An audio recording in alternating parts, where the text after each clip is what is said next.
దేశానికి స్వాతంత్ర్యం వచ్చి 75 సంవత్సరాలు గడుస్తున్నా ఇప్పటికీ కుల వివక్ష కనబరచడం దుర్మార్గమైన చర్య అని ఎస్సీ ఎస్టీ బీసీ మైనారిటీ ఐక్య వేదిక వ్యవస్థాపక అధ్యక్షుడు అక్కిదాస్ కిరణ్ కుమార్ ఆరోపించారు. స్థానిక రైల్వే స్టేషన్ రోడ్లోని ఎస్సీ ఎస్టీ బీసీ మైనారిటీ ఐక్య వేదిక కార్యాలయంలో సోమవారం ఏర్పాటు చేసిన విలేకరుల సమావేశంలో ఆయన మాట్లాడారు.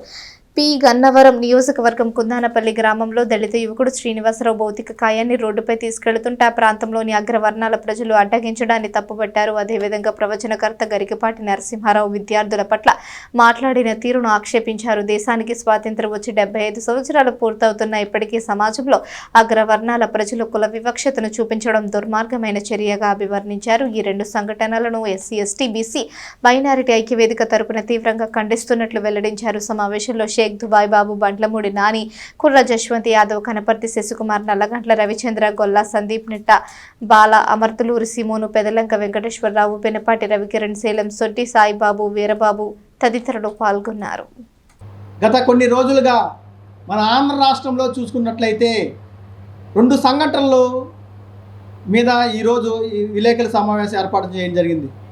రెండు విషయాలలో కూడా బలహీన వర్గాలు, పేదలు అయినటువంటి దళితులు బాగా వివక్ష గురవుతూ ఉన్నారు. మరి ముఖ్యంగా చూసుకున్నట్లయితే కోనసీమ అంబేద్కర్ జిల్లా పి. గన్నవరం నియోజకవర్గం కుందానపల్లి గ్రామంలో ఒక దళిత యువకుడు కొట్రు శ్రీనివాసరావు మరణిస్తే అతని భౌతిక కాయాన్ని శ్మశాన వాటికి తీసుకెళ్లే సమయంలో మార్గ మధ్యంలో అక్కడ ఉన్నటువంటి అగ్రవర్ణాలు ఆటంకించిన విధానం ఒకటి. మరొకటి, పద్మశ్రీ అవార్డు గ్రహీత, ప్రవచనాలు చెప్పేటువంటి పెద్దలు గరికపాటి నరసింహారావు గారు విద్యార్థులు, పేద పిల్లలు విద్యార్థులు వారికి స్కూలు పిల్లలకి ఇచ్చేటటువంటి మధ్యాహ్న భోజన పథకం కానివ్వండి, పుస్తకాలు కానివ్వండి, వారికి అందించేటటువంటి ప్రతి విధమైన వస్తువులన్నింటినీ కూడా వారికి ఇవ్వకుండా వారికి ఎందుకు ఇచ్చేదని చెప్పి కూడా ఒక వివక్ష విధంగా కూడా వారు దాన్ని మాట్లాడారు. ఈ రెండు సంఘటనలని మేము ఎస్సీ ఎస్టీ బీసీ మైనారిటీ ఐక్యవేదిక తరపున పూర్తిగా ఖండిస్తూ ఉన్నాము. రాజ్యాంగం కల్పించినటువంటి హక్కుల్ని కాలరాస్తూ మరి దళితులన్నా, ఎస్సీ ఎస్టీ బీసీ మైనారిటీలన్నా మరి ఎందుకనో ఈ అగ్రవర్ణాలకి ఇంత చిన్న చూపు అని చెప్పేసి మరి ఐక్యవేదిక తరపున ప్రశ్నిస్తున్నాం.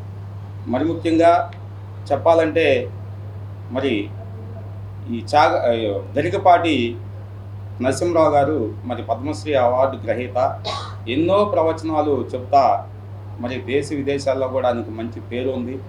మరి అలాంటి ప్రవచనాల్ని రాజకీయ ప్రవచనాల్లాగా మాట్లాడటం చాలా బాధాకరం. ఆ ప్రవచనాలు ప్రజల్ని చైతన్యపరిచే విధంగా ఉండాలి కానీ మరి రాజకీయ కోణంలో మరి చూస్తూ మరి ఆయన చెబుతూ ప్రవచనాల మధ్యలో రెండు తెలుగు రాష్ట్రాల యొక్క ప్రభుత్వాలను ఉద్దేశించి ఆయన మాట్లాడుతూ నా ప్రవచనాలు వింటూ ఈ పిల్లలకి మధ్యాహ్నం భోజన పథకంలో గుడ్డి పెడితేనే పిల్లలు బడికి వస్తారా? గాడిది గుడ్డ? మరి పిల్లలకి బుక్స్ అవసరమా, బట్టలు అవసరమా, లేకపోతే వాళ్ళకి పౌష్టిక ఆహారం అవసరమా? ఇవన్నీ వాళ్ళకి కల్పిస్తే ఒక శోభనం పెళ్లి కొడుకుని కనుక మనం మంచం ఎక్కిస్తే ఎలా ఉండిద్దో అని ఒక వ్యంగ్యంగా ఒక ప్రతి పేదవాడి యొక్క పిల్లల మనోభావాలను దెబ్బతీసే విధంగా మాట్లాడారంటే మరి నీ యొక్క పాండిత్యం, నీ యొక్క సాహిత్యం, నీ యొక్క తెలుగు భాషలో ఉద్ధరణంగా మాట్లాడే నీ యొక్క ప్రవచనాలు దేశంలో మరి రాష్ట్రాల్లో కూడా ఆలోచించాలి. ఈ యొక్క ప్రవచనాలు చెప్పేటటువంటి ఈ గురువులకి మరి ప్రజలు ఏ విధంగా మరి అశ్రద్ధాలు ఇచ్చేస్తున్నారు ఆ రోజు ప్రవచనాలు చెబుతుంటే. అంటే ప్రతి పేదవాడు యొక్క ఆకలిని కూడా మీరు ఎగతాళి చేసే విధంగా మీరు మాట్లాడారంటే ఎంత సంస్కారంగా ఉంది అనేది మన భాష. మైనారిటీ ఐక్యవేదిక తరపున ఇవాళ ఏదైతే గత కొన్ని రోజులు జరుగుతూ ఉందో దానికి సంబంధించి మేము ఖండిస్తున్నాకి ఇవాళ మేము ప్రెస్ మీట్ నిర్వహించడం జరుగుతూ ఉంది. మనం చూసిన లెక్కైతే ఈ భారతదేశంలో ఎంత జరుగుతూ ఉన్నా కూడా ఈ ప్రభుత్వాలు కానీ ఎవరు ఏం పట్టించుకోకుండా ఇట్లా చేస్తూ ఉన్నారు. మరి ఇంకా 10 రోజులు అయిపోయి ప్రోగ్రామ్ మొన్న ఒకసారి చూసాము. మరి ఎస్సీ క్యాండిడేట్ ఆయన చనిపోతే మరి ఎందుకు చనిపోయిన శవం దగ్గర కూడా మీరు ఇట్లాంటి రాజకీయాలు చేస్తున్నారు, ఇట్లాంటి కుల వివక్ష చూపిస్తున్నారని కూడా సందర్భంగా అడుగుతా ఉన్నాను. అదేవిధంగా నేను గరికపాటి నరసింహారావు గారు ఏదైతే వ్యాఖ్యలు చేశారో అది నిజంగా సభ్య సమాజం తలదించుకునే విధంగా ఆయన మాట్లాడారు. పేదవారందరూ కూడా చీ అనుకునే విధంగా ఆయన వాళ్ళు మాట్లాడారంటే చాలా దారుణంగా అనిపిస్తూ ఉంది. పిల్లల మీద చదువుకునేటువంటి పిల్లల మీద ఎందుకు మీకు అంత వివక్షత? పిల్లలకు ఓట్లేదన్నా మీరు ఇట్లా చేస్తూ ఉన్నారు. పిల్లలు పేద ఒకసారి వాళ్ళ ఇళ్ళకెళ్ళి చూడండి, వాళ్ళు ఏ స్థితిలో ఉంటున్నారు ఏంటి అనేది.